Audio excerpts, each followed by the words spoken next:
Je suis le docteur Keenan Bridges et le surnaturel m'excite. J'ai eu plusieurs expériences avec Dieu, plusieurs jusque-là, et j'aimerais partager certaines avec vous. Je me rappelle quand je grandissais et je cherchais la face du Seigneur en tant que jeune homme. J'étais rempli du Saint-Esprit très jeune. J'ai eu ma première rencontre avec un ange à l'âge de 16 ans. Je ne savais pas vraiment quoi penser quand je voyais cet ange pour la première fois. J'ai vu sa silhouette qui a apparu dans ma chambre. Je savais que c'était pas démoniaque ou maléfique parce que j'avais la paix. Il m'a regardé, après il a disparu. Après un autre moment, j'ai vu des anges qui montaient et descendaient sur le toit de notre maison.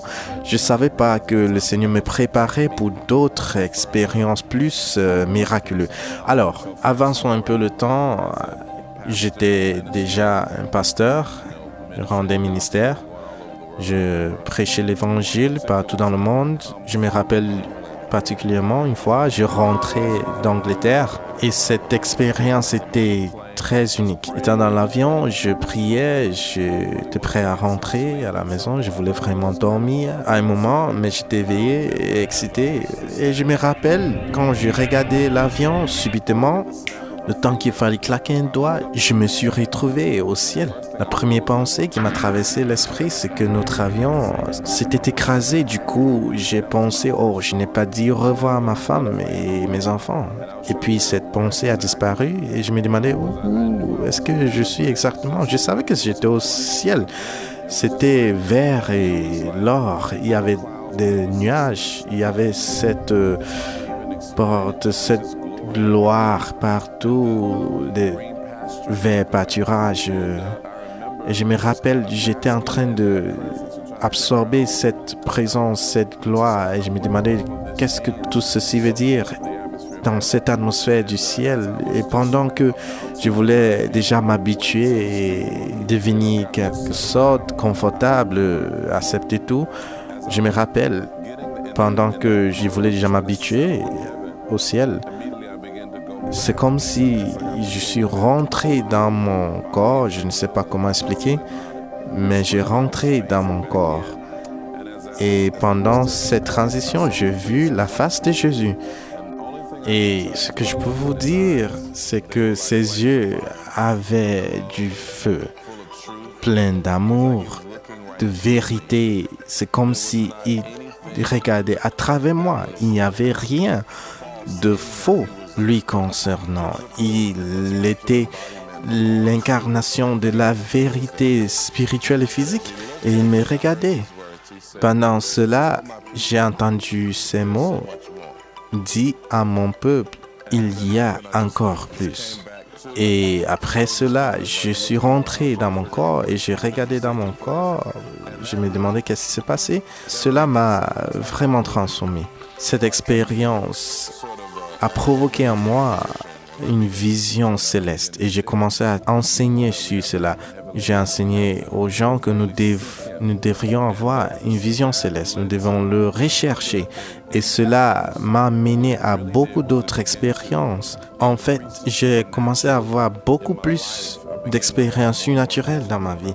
J'ai commencé à avoir plus de révélations, plus de visions, plus des expériences avec les anges et le miraculeux a accru dans ma vie et mon ministère. Je me rappelle une fois, on était invités dans une église pour prêcher à Assemblies of God.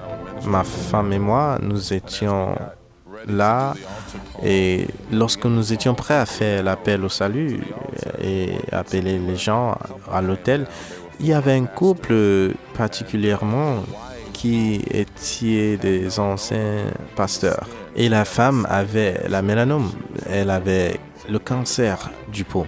Elle était troublée, elle pleurait, elle disait « Je ne veux pas mourir, je ne veux pas être un numéro dans les statistiques des personnes qui sont mortes de cette maladie. Je veux servir le Seigneur, je veux prêcher l'évangile. » Je me rappelle quand je l'écoutais, je demandais « Seigneur, s'il te plaît, touche cette femme. » Et lorsque j'étais prêt à prier pour elle, le Seigneur m'a parlé, il m'a dit, ne l'impose pas les mains, dis-lui tout simplement ces mots.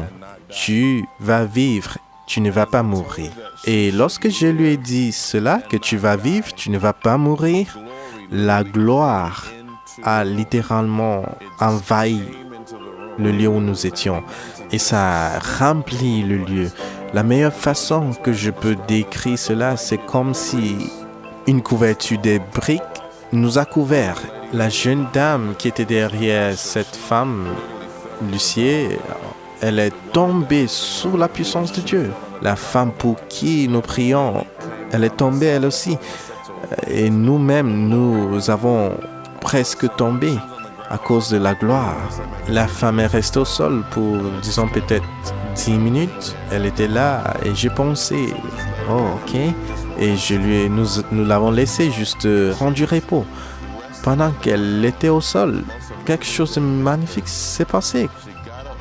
Après, elle s'est levée du sol. Je me rappelle, quand je la regardais, je voyais la gloire autour d'elle. Elle était excitée, elle était en paix. Elle m'a dit, je ressens une paix et j'ai une présence. Et elle m'a dit, merci beaucoup pour avoir prié pour moi. En fait, après, nous avons laissé cela. La journée passée, je me rappelle 2 jours après, je prêchais un dimanche. Alors, nous avons reçu un message de cette femme. Elle a dit que pendant qu'elle se douchait, après que vous avez prié pour moi, tous les pousses de cancer qui étaient sur ma peau ont commencé à sécher et à tomber. Elle était totalement guérie et délivrée. Non seulement cela, mais nous avons fait comme un suivi et actuellement, elle est restée guérie. Elle m'a dit tous les pousses sont tombés et toutes les nouvelles pousses ont commencé à tomber de même. Alors, c'était une manifestation du miraculeux. Et je vous dis, cela m'a transformé ma perception des miracles, ma perception des signes et des prodiges. Ça a changé la façon que ma femme et moi nous prions. Notre vie maintenant est dévouée à prêcher et à enseigner les gens sur la présence de Dieu. Vous savez, je suis excité sur cela et je pense que ça, c'est un moment que nous devrions manifester la présence de Dieu, montrer les gens la manifestation de Dieu. Il faut que les gens voient Dieu à manifestation, les anges et tout, le surnaturel. Nous devons préparer les gens. Et si nous nous préparons plus pour le surnaturel, nous allons voir encore plus les manifestations de Dieu. Alors, je prie pour vous que le Père au ciel va continuer à augmenter le surnaturel dans votre vie. Que Dieu vous bénisse. God bless you.